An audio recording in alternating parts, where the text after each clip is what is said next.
आज हम प्रमेय 7.4 करेंगे। यह हमारा प्रमेय है triple S S S S सर्वांग समता नियम। यह नियम हमारा क्या कहता है? यदि एक त्रिभुज की तीनों भुजाएं एक अन्य त्रिभुज की तीनों भुजाओं के बराबर हों तो दोनों त्रिभुज सर्वांगसम होते हैं।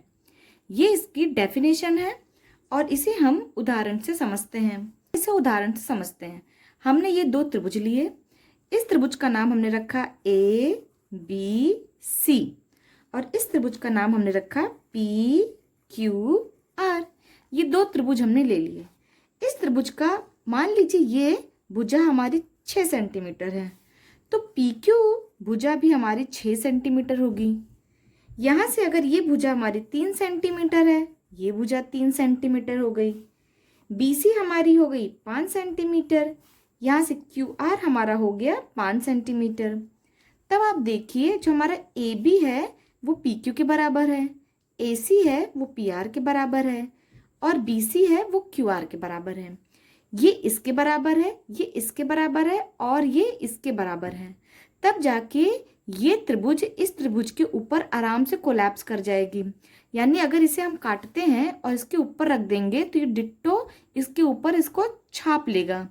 तो यानी कि ये और ये सर्वांगसम हो जाएगा किससे? एस एस एस सर्वांग समता नियम से।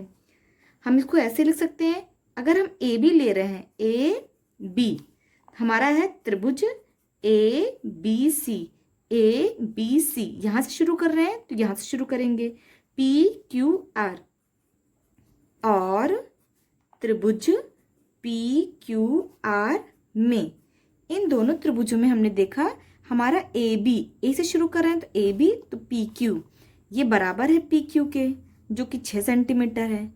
ए सी पी आर के बराबर है, ए सी बराबर हमारा पी आर है और बी सी बराबर क्यू आर है, बी सी बराबर क्यू आर है। और ये भुजा है यानी साइड, ये भी भुजा है यानी साइड और ये भी हमारी भुजा है यानी कि साइड। अर्थात जो दोनों त्रिभुज हैं, त्रिभुज ए बी सी, ये सर्वांगसम हो जाएगा हमारा त्रिभुज पी क्यू आर के, वो भी एस एस एस सर्वांग समता नियम द्वारा। यही हमारा एस एस एस सर्वांग। यदि दो समकोण त्रिभुजों में एक त्रिभुज का कर्ण और एक भुजा क्रमशः दूसरे त्रिभुज के कर्ण और एक भुजा के बराबर हो तो दोनों त्रिभुज सर्वांगसम होते हैं। ये आरएचएस सर्वांग समता नियम है।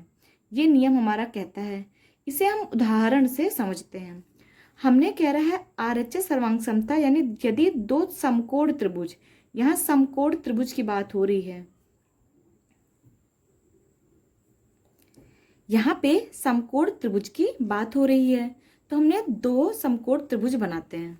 तो हमने ये हमारा पहला समकोण त्रिभुज है, ये समकोण अर्थात 90 डिग्री।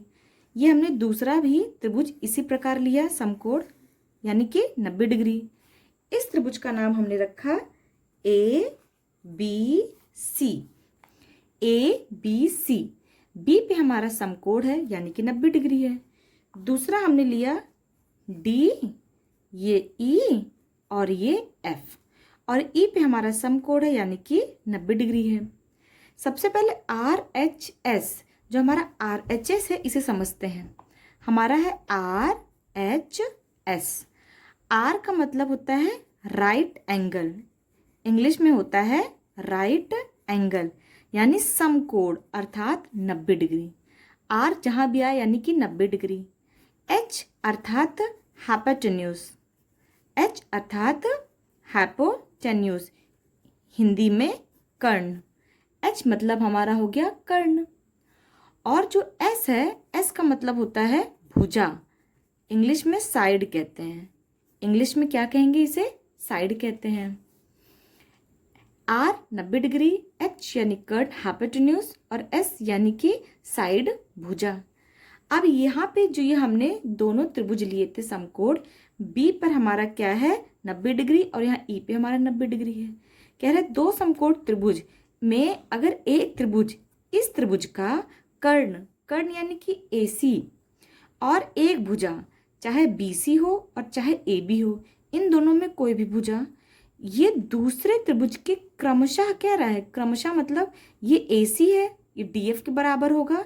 अगर AB है तो ये DE बराबर होना चाहिए, ना कि AB बराबर EF हो। और अगर BC बराबर EF होना चाहिए, ना कि BC बराबर DE हो। तब जाके ये दोनों त्रिभुज क्या हो जाएंगे, हमारे RHS सर्वांग समता नियम का पालन करेंगे। यानी कि मान लीजिए हमने BC ले लिया, BC हमारा अगर 5 सेंटीमीटर है तो EF भी हमारा 5 सेंटीमीटर होना चाहिए। BC हमारा 5 सेंटीमीटर है तो EF भी हमारा 5 सेंटीमीटर होना चाहिए। अब देखिए आप त्रिभुज ABC और त्रिभुज DEF में, इन दोनों त्रिभुजों में अगर आप देखिए तो हमारा जो कोण ABC है, कोण ABC ये बराबर है हमारा कोण DEF के, और ये दोनों किसके बराबर है, हमारे 90 डिग्री के बराबर हैं। तो हमारा R हो गया 90 डिग्री। H यानी हाइपोटेन्यूज कर्ण AC और DF बराबर होना चाहिए, यानी हमारे यहाँ पे AC बराबर DF हो जाएगा, कर्ण है। और तीसरा हमारा BC बराबर EF होना चाहिए, जो कि 5 सेंटीमीटर है। अगर ये तीनों चीज हो जाए तो ये हमारा RHS क्राइटेरिया से ये दोनों त्रिभुज क्या हो जाएंगे, RHS सर्वांग सम हो जाएंगे। अर्थात हमारा जो त्रिभुज है ABC ये सर्वांग सम हो जाएगा हमारा त्रिभुज DEF से, वो भी RHS सर्वांग समता नियम द्वारा।